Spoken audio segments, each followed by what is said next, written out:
Okay. Week 3 is in the books. Another really good week of hockey. That Sunday, yesterday, there was only a few games, but a lot of scoring went down. A lot of teams made late pushes late in the matchup, so it was exciting. But we'll get into the rankings. 12 through 10 has not changed. Engel apparently is just tanking for the number 1 pick next year, I suppose. We'll keep McConnell's marksman 11, Jake Shakes at 10. Actually had better weeks. Those two guys at least showed a little bit of heart this week. It got north of 120 points, so I'll say that, and I'll give McConnell's marksman. Give me a little bit of a run for my money this week. I didn't pull away until late, but until they get a win, I can't give them a single digit number. 9, I dropped Cole World back down to 9. Again, I'll keep him in front of those other guys because he does have a win, but he had a very, very bad week. Lowest point total out of anybody this week from Cole World. Number 8, congratulations to Big Cat Rescue, first win of the season. Most of that week, actually, he was the highest scoring team in the league for the week, and then I think Gallagher and I both passed him late. We ended up with more points than him, but 137-point week from Big Cat Rescue, his first win of the season, up 1 spot to number 8. Here's where it gets really interesting.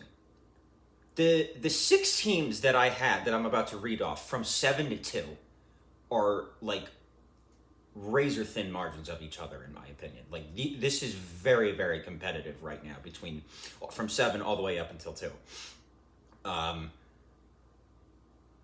I have to put Steck Sauce at 7 here. He actually I had to double check this to make sure I wasn't just seeing things. He has the second highest scoring team in the league right now, and he's 1-2. I think last week he lost by just a little over a point, and then this week he lost by 2 points. But wins do have to matter, so I can't give him a top 6 team right now. He is going to live to regret that Tuesday this week where he had Linus Ullmark have a 30 save, 1 goal against win, 9 points he left on the bench. In a game where you lost by 2 points, to leave 9 on the bench like that from your goalie, that hurts. So I know it can be tough to keep track of like who's playing on what day or whatever, but it's a competitive league, so that's going to cost you. So he still has a very, very good team. I expect him to win some more games in the future, and I'll bump him back up if he does that. But for now, you gotta pay attention. 6, a true inspiration to us all. Sofa King High. I had him in the first ranking, dead fucking last. And he didn't bitch, he didn't moan, he didn't complain. He just kept his head down, kept fighting, kept playing good hockey. He's got a nice little 2-game heater. And he's raised himself up 6 spots since he was dead last. So, good for Sofa King High. He makes his debut in the top half of the ranking for the first time this year. So, hopefully he keeps it up. 5. This is where I dropped Your Mom's a Hoe. Look, I like doing these power rankings. And if you agree with me or disagree with me, have at it in the Discord. I don't care. If you disagree with me, fine, let me hear about it. I can handle it. But I will say to Your Mom's a Hoe, if you're going to call me biased because I put myself at 1 and you at 2 last week, and then you respond with having the second lowest point total out of anybody this week, that's a bad look. So, I still think you have a very good team. I kept you in the top 5 because of it, but if you're gonna talk the talk, you got to make sure you're gonna walk the walk the next week as well.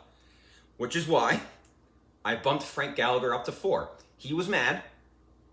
I dropped him from 1 to 6. I think he said this is ass in the Discord, and he had the second highest point total this week. I was the only one that scored more points than him this week. He played pissed off hockey. His boy McDavid finally got things going. Had a hat trick this week. Frank Gallagher had a terrific week. Bumped him up 2 spots. He's up to number 4. Number 3. This is where I have, what's his name? Super Soft Birthday Party? That's it, right? Yeah.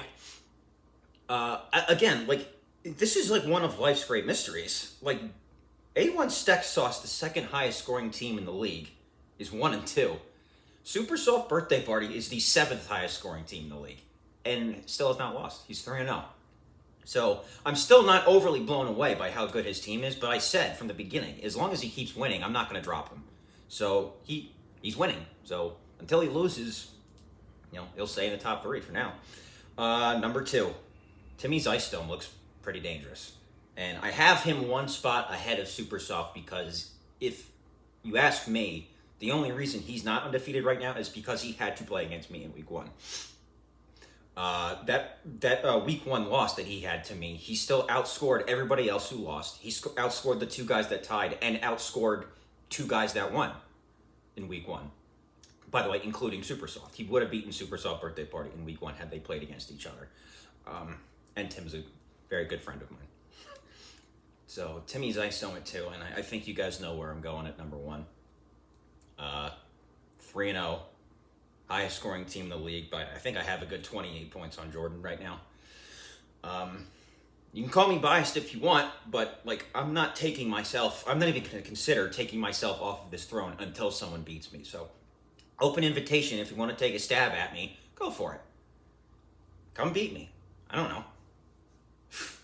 I think I drafted David Pastrnak like 37th overall. He was right for the picking the first couple of rounds in this draft. Nobody wanted him. Like, I think that guy's going to win the Hart this year.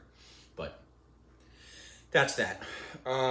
Okay, 12 through 1. Engel, McConnell's Marksman, Jake Shakes, Cole World, Big Cat Rescue, A1 Steak Sauce, Sofa King High, Your Mom's a Hoe, Frank Gallagher, Super Soft Birthday Party, Timmy's Ice Dome, and your boy, Unfinished Business. Once again, number 1.